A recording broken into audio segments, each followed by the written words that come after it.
لیدونکو ستړي مسئ اوس مو هم پام رااړوم تازه خبر ته. د طالبانو له واکمنۍ وروسته د لومړي ځل لپاره جرمني لسګونه افغان کډوال چې جرمونه یې کړي وه اخراج کړه. له جرمني څخه افغانستان ته د جنایي پناه غوښتونکو د اخراج لړۍ له څه باندې 3 کلونو وروسته بیا پیل شوه.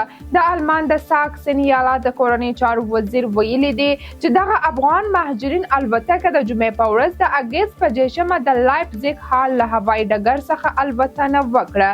د آلمان د حکومت ویان سټیفن هیپ سټریټ په یو بیان کې ویلي دی دغه افغان اتباع ټوله محکوم شوي مجرمین وو چې په آلمان کې د وسیدلو اجازه نه وه او د هغوی د اخراج اسناد هم صادر شوي وه.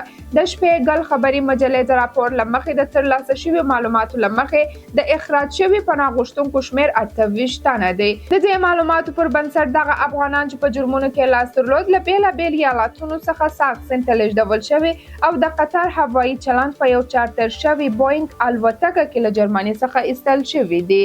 شپېګل راپور ورکړی چې د آلمان لومړي وزیر او د کورنۍ چارو وزارت د 2 میاشتو راهیسې د دې اخراج لپاره چمتووالی نیولی و.